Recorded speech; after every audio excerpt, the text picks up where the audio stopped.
Bom, no meu último vídeo eu recebi uma sugestão do Paiva, vou estar deixando um comentário aqui para vocês verem, para eu fazer um vídeo falando sobre falácias, mitos, né, da programação. Então eu separei aqui 7 que eu acho que são bem populares, bem relevantes, e eu vou tentar discorrer, né, explicar um pouco sobre eles aqui, dar a minha opinião, e vamos ver, né, se isso são só falácias ou se realmente é realidade, né, baseado, claro, na minha vivência. Rapaziada, eu tava editando o vídeo aqui e eu acabei notando que eu esqueci de responder a pergunta específica deixada no comentário, que é sobre, né, se dá para ganhar em dólar, né, começar a ganhar em dólar em, entre aspas, pouco tempo, né, em 2 ou 3 anos. Então a minha resposta, baseada na minha experiência, é que sim, porque eu consegui minha vaga no exterior com 2 anos de experiência aqui no Brasil. Mas isso não é garantia de nada, não quer dizer que vai acontecer. Eu até acho que pode ser um caso específico, né, pode ser uma exceção e não a regra. Então, sim, é possível, mas é mais difícil do que parece. Então, foi mal aí por esquecer de botar no vídeo. É normal, né, mas tô incluindo aqui agora. E então a minha resposta é que sim, é possível, beleza? E vamos dar sequência no vídeo aí, valeu. Bom, o primeiro deles que eu separei aqui são os salários astronômicos em pouco tempo. Com certeza você já viu algum curso por aí prometendo um salário muito alto em 6 meses, 10 meses, 3 meses, e eu acho que não é segredo para ninguém de que isso não passa de um marketing absurdo, de um marketing enganoso, e que isso não é uma realidade, isso é apenas uma falácia, né, que se criou ali na época da pandemia principalmente. Porque na época da pandemia as empresas estavam precisando muito de programadores, aquele boom do home office, aquela coisa toda, e por isso era muito comum que pessoas com pouca experiência conseguissem cargos com um salário legal. Mas hoje em dia, com o mercado que não está mais tão aquecido, né, com a realidade de que muitas pessoas entraram na área, de que o nível subiu muito, não é mais uma realidade. Então sempre que você vê alguém prometendo um salário astronômico em pouco tempo, cara, é só um charlatão, é falácia, não cai nessa. Bom, a segunda coisa que eu anotei aqui é o tema de que faculdade não importa. Nessa questão, eu acho que tem alguns pontos de vista. Eu acho que para pessoas com mais experiência, programadores com mais experiência, que já trabalham, já têm uma bagagem aí no mercado, a faculdade realmente não tem tanta relevância. Embora no momento de você tirar um visto, de passar num filtro de RH, enfim, em algumas situações, mesmo assim, ela ainda tem peso. Só que para pessoas mais experientes, realmente a faculdade, assim, ela é um plus, mas ela não é um pré-requisito, beleza? Agora, o jogo muda quando você é iniciante, quando você não tem nenhuma experiência, quando você tá entrando na área, tá aprendendo, tá precisando da sua primeira oportunidade, aí sim eu acho que a faculdade tem sim importância,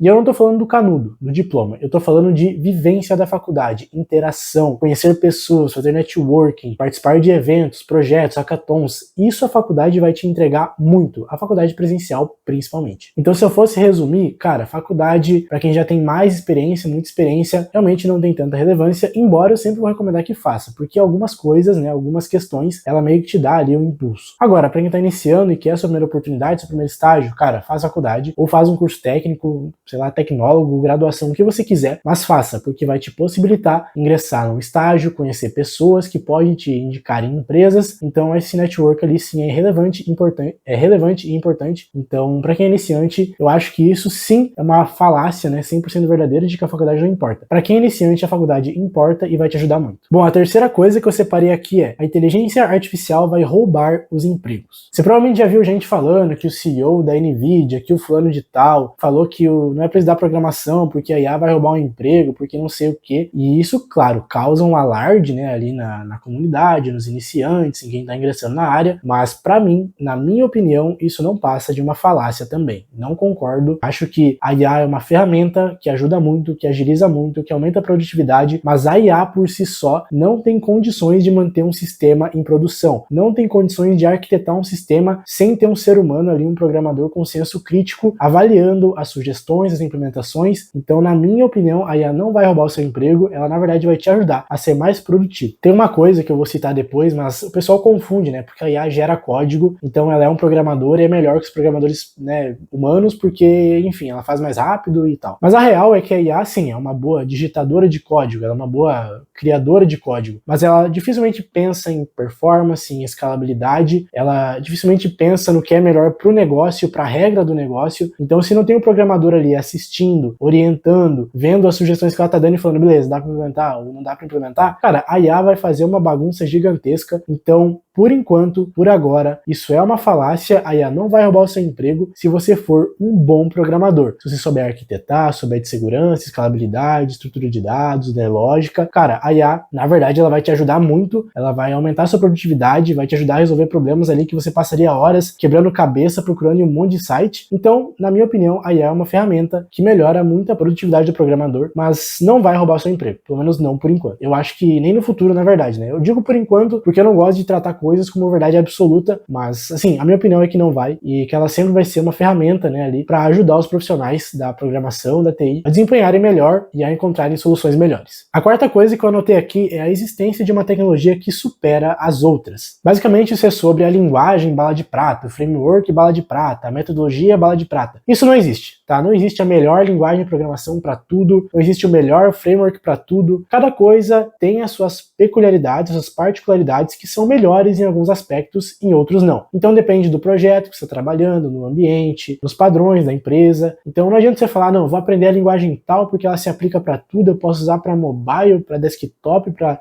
web. Cara, não vai nessa, tá? Não existe tecnologia bala de prata. A tecnologia, a linguagem de programação, né, principalmente, que é a melhor é aquela que paga o seu salário, é aquela que você usa no seu trabalho, é aquela que paga as suas contas, que você usa para resolver os problemas. Então, não vá atrás de bala de prata. Veja as que são mais utilizadas na sua região, nas empresas ou nas vagas que você está aplicando e estude ela, tá? Porque não tem bala de prata, isso não existe. A quinta coisa é sobre trabalhar para o exterior. Precisa ter inglês perfeito para fazer isso? Muita gente acha que sim, e eu tô aqui para dizer que é uma falácia também, porque eu não me considero fluente, eu não tenho inglês perfeito, eu não tenho a pronúncia perfeita. Trabalho para o exterior, o pessoal de lá consegue me entender muito bem, eu consigo explicar, eu consigo compreender, eu consigo trabalhar no dia a dia, participar de reuniões normalmente. Você precisa ter um inglês ali, dá para se dizer um B2, C1, né, para você conseguir se comunicar bem, entender as instruções, né, e entender as coisas que estão acontecendo. Mas você não precisa ser um expert, você não precisa ser o melhor falante da língua do mundo, tá? Você precisa saber se comunicar, fazer as pessoas entenderem o que você está falando,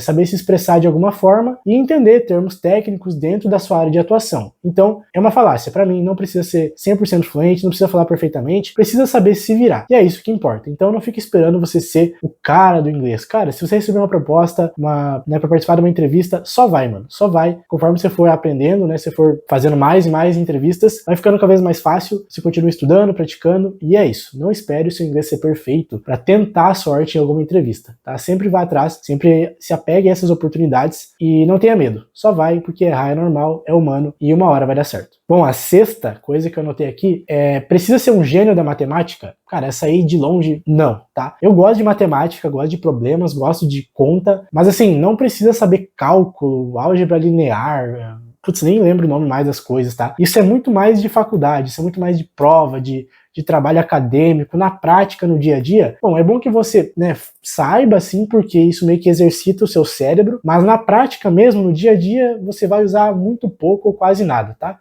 Matemática, assim, só se você trabalhar num sistema crítico sei lá, de banco, né, que precisa de cálculos mirabolantes, de estatística, machine learning talvez, né, assim, mas no dia a dia do programador, na minha experiência pelo menos, né, não uso matemática, então não precisa ser um gênio da matemática no geral, a menos para áreas bem específicas.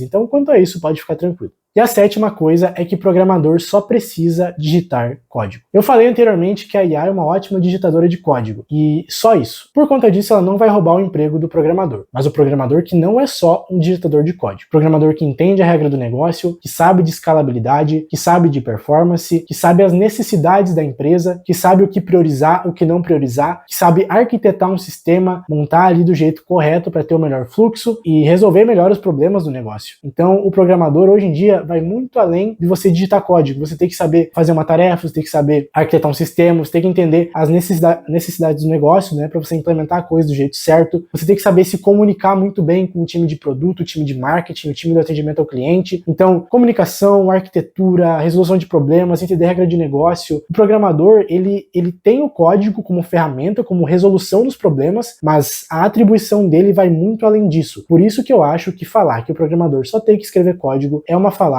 é um mito, porque vai muito além disso, vai muito além de ficar o dia todo ali digitando e tecnologia e linguagem e tal. Vai, assim, num nível de arquitetura, no nível de negócio, no nível de saber se comunicar, de saber se expressar, de saber analisar os trade-offs, né, o que você pode trocar ali na hora, né, a gente aumenta isso para diminuir isso. Essas decisões fazem parte do seu dia a dia como um programador que está evoluindo e que vai ficando mais experiente e tendo mais responsabilidades. Então, programação é muito além de escrever código e, novamente, reforço, por isso eu acho que a IA não vai roubar o emprego dos bons programadores, beleza? Bom, eu acho que é isso, eu tentei abordar ali o que me veio à mente, eu sei que tem mais coisas, né, por aí, eu até posso fazer uma parte 2, eu não quero deixar esse vídeo muito longo também, mas eu queria agradecer ao Paiva, né, que deixou aí esse comentário, muito obrigado, fico muito feliz quando o pessoal comenta sugestões de vídeos, tem alguns outros que eu ainda vou gravar, que vocês pediram, e então é isso, fico muito feliz, e se você gostou desse vídeo, se você tem alguma sugestão, alguma dúvida também, pode comentar aqui nos comentários, eu fico muito feliz de responder, de talvez gravar um vídeo falando sobre, e é isso, se você gostou, deixe seu like, se inscreva no canal, e muito obrigado.